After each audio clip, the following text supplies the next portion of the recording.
Very good morning everyone. आप सभी students की जो जुडिशरी के एग्ज़ाम्स की तैयारी कर रहे हैं, बहुत लंबे समय से ये प्रश्न चल रहा है कि हमें कौन से लॉज पढ़ने हैं, लॉज में चेंजेस होने जा रहे हैं, कब होंगे, एग्ज़ाम के पहले होंगे, सिलेबस में हमें क्या पढ़ना पड़ेगा, नया भी पुराना भी। इन सब समस्याओं का अब अंत होने जा रहा है। आज के वीडियो में हम बात करने जा रहे हैं इसी सिलेबस के बारे में कि हमें क्या पढ़ना है और इसके लिए आपको किस तरह से तैयारी करनी है। तो प्रज्ञा इंस्टीट्यूट आपके लिए इस समस्या के समाधान को भी लेकर आया है। ओके, सो वीडियो स्टार्ट करते हैं। देखिए, सबसे पहले तो आपको ये बता दें, और आप सभी को इस बात की जानकारी अब तक हो ही चुकी होगी कि लोकसभा और राज्यसभा दोनों में ये तीनों क्रिमिनल लॉज जो हैं वो पास हो चुके हैं। प्रेसिडेंट की असेंट अब मिलना बाकी है, जो कुछ समय में मिल जाएगी और आपके सामने ये तीनों नए कानून आ जाएंगे जिन्होंने कि रिपील किया है सीआरपीसी, आईपीसी और एविडेंस को। हमारी न्याय व्यवस्था को सुदृढ़ बनाने के लिए ये परिवर्तन किए गए हैं और ये बहुत ही अच्छी स्पीड में किए गए हैं, बहुत शानदार तरीके से किए गए हैं। देखिए, सबसे पहले तो आईपीसी की हम बात करें तो आईपीसी 1860 को रिपील किया गया है और उसकी जगह आपके सामने है भारतीय न्याय सेकंड संहिता 2023। देखिए, शब्दों पे ध्यान दिया जाए।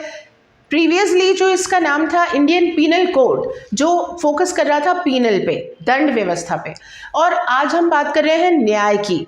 न्याय हमेशा सबसे ऊपर होता है। लॉ जितना भी अब सिस्टम बनाया गया है, लॉ का वो बनाया है किस लिए गया है, जैसा कि आदरणीय होम मिनिस्टर जी ने भी कहा, अमित शाह जी ने भी, कि ये पूरा जो सिस्टम है उसका जो फोकस पॉइंट रखा गया है वो जस्टिस रखा गया है। बिल्कुल सही है। लॉ एक माध्यम होता है, कानून एक माध्यम होता है जिसके ज़रिए हमें लोगों तक न्याय पहुंचाना है। और हमारे जो प्रीवियस लॉज हैं ये हमारी आज की परिस्थितियों के अनुसार उचित नहीं हो पा रहे थे हमारी न्याय व्यवस्था को सुदृढ़ करने के लिए। तो यहाँ जस्टिस सिस्टम प्रॉपर वे से चल सके, इसके लिए यहाँ पर बदलाव किया गया है। भारतीय न्याय संहिता जो आप पढ़ेंगे उसमें टोटल 358 सेक्शंस हैं। प्रीवियसली आईपीसी के आपने पढ़े हैं 511 सेक्शन, अब आप पढ़ने जा रहे हैं 358 सेक्शंस। यहाँ सेकंड क्यों लिखा गया है, क्योंकि 11 अगस्त को जब पहली बार इसे इंट्रोड्यूस किया गया बिल को, तो उसमें पता था कि किसी न किसी प्रकार के चेंजेस होंगे, स्टैंडिंग कमेटी को इसे भेजा जाएगा सुझावों के लिए, परिवर्तन के लिए, तो इसमें डिले ना हो इसके लिए स्टैंडिंग कमेटी के सजेशंस के बाद प्रीवियस जो बिल था उसे तो विड्रॉ किया गया और एक नया फ्रेश बिल इंट्रोड्यूस किया गया। तो इस री इंट्रोड्यूस करने के कारण यहाँ पे जो वर्ड है सेकंड, जो आपको तीनों लॉज में मिलेगा। क्लियर? तो अब आपको 358 सेक्शंस पढ़ने हैं। नेक्स्ट हम लोग वीडियोस में बात करेंगे कि इनमें मेन फोकस किन किन बातों पे रखना है, इन सब का जो एसेंस है वो क्या है। अभी हम प्राइमा फेसाई इनका जनरल इंट्रो पे बात कर रहे हैं। नेक्स्ट जो लॉ आपका चेंज हुआ है दैट इज सीआरपीसी 1973, इसे रिपील किया गया और अब हमारे सामने है भारतीय नागरिक सुरक्षा सेकंड संहिता 2023।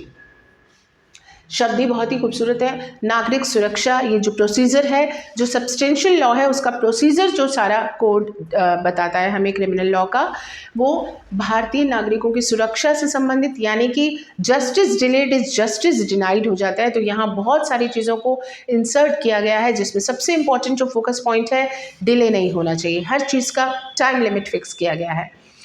जो लेटेस्ट टेक्नोलॉजीज़ हैं उनका बहुत हद तक यहाँ पे वीडियो कॉन्फ्रेंसिंग का, फॉरेंसिक साइंस का, इन सब की हेल्प ली गई है जिससे कि यहाँ पे डिले नहीं होना चाहिए प्रोसेस में और टाइमली जजमेंट मिलना ही प्रॉपर जस्टिस कहलाता है। तो ये सब प्रावधान आपने पहले अभी तक जहाँ पढ़े हैं सीआरपीसी में, वो आपने पढ़े हैं सेक्शन 484 और अब आप पढ़ने जा रहे हैं सेक्शन 531। तो बहुत ज़्यादा कोई डिफरेंस नहीं है यहाँ पे, आपको हार्डली 50 सेक्शंस का डिफरेंस मिलेगा, लेकिन जो हमारी न्याय व्यवस्था है उसके अंदर बहुत ही शानदार तरीका हमें मिलने वाला है। तो इसलिए घबराने की आपको ज़रूरत नहीं है कि यहाँ पे किस तरीके का चेंजेस हो रहा है। बहुत अच्छा चेंजेस हो रहा है, पढ़ने में भी अच्छा लगेगा और इम्प्लीमेंटेशन होगा तो और अच्छा लगेगा। तीसरा, एविडेंस एक्ट 1872 जिसे रिपील किया गया और भारतीय साक्ष्य सेकंड बिल 2023 जिसमें कि आप पढ़ेंगे सेक्शन 170। इसमें भी फॉरेंसिक साइंस, टेक्नोलॉजीज, इन सब का इंसर्शन किया गया है। एविडेंसेस जहाँ जहाँ चेंजेस किए गए हैं एविडेंस एक्ट में आप आगे पढ़ेंगे। तो ये तीन जो आपके क्रिमिनल लॉज हैं बेसिकली इनमें चेंज किया गया। अब बात आती है जब ये परिवर्तन हो चुका है, अब प्रेसिडेंट के असेंट के बाद ये आपके सामने जल्दी ही आने वाला है। तो अब हमें क्या करना है इस सिचुएशन में? फ़िलहाल आप आईपीसी, सीआरपीसी और एविडेंस जो प्रीवियस लॉज हैं आपके, आप उनको फ़िलहाल आप साइड में रख दीजिए। आपने जितना को हम एक क्रैश कोर्स और लॉन्ग टर्म बैच, 2 हम बैचेस स्टार्ट करने जा रहे हैं और उसमें ये सारे आपको नए लॉस की प्रिपरेशन करवाई जाएगी।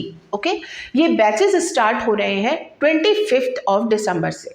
आप लोगों में से जो भी स्टूडेंट, चाहे वो लॉन्ग टर्म बैच का हो, क्रैश कोर्स का हो, आपके पास टाइम है कि अभी आप लॉन्ग टर्म बैच में ज्वाइन करना चाहते हैं, फाउंडेशन बैच जिसमें कि प्री से इंटरव्यू तक की सारी तैयारी होती है, चाहे आप वो ज्वाइन करें, चाहे आप क्रैश कोर्स ज्वाइन करें 5 मंथ्स के बाद जो आप एग्ज़ाम में अपेयर होना चाहते हैं, उसके लिए तैयारी करना चाहते हैं, दोनों में ही ये नए लॉस के लिए आपके लिए जो है स्टडीज़ की व्यवस्था की गई है। इनके लिए हमने डेमो क्लासेस रखी हैं 25, 26 एंड 27 को। क्रैश कोर्स और लॉन्ग टर्म बैचेस दोनों के लिए ही आपकी ये डेमो क्लासेस 12 से 5 के बीच में रखी गई हैं 25, 26 एंड 27 को, जिसमें आपके टीचर्स से इंट्रोडक्शन आपका होगा कि कौन से टीचर्स आपको ये सब्जेक्ट्स पढ़ाने जा रहे हैं, उनका वे ऑफ टीचिंग क्या है, आप उससे गो थ्रू कर लेंगे तो ये आपके लिए आसान हो जाएगा। और इन तीनों क्लासेस में से अगर ये जो तीनों दिन की क्लासेस हैं, इनमें अगर आप रजिस्ट्रेशन कराना चाहते हैं तो आप दिए गए नंबर्स पर, जो आपको डिस्क्रिप्शन बॉक्स में मिल रहा है, उस नंबर पे कॉल या मैसेज आप कर सकते हैं। बाकी सारी डिटेल्स आपको दे जाएंगे। Thank you.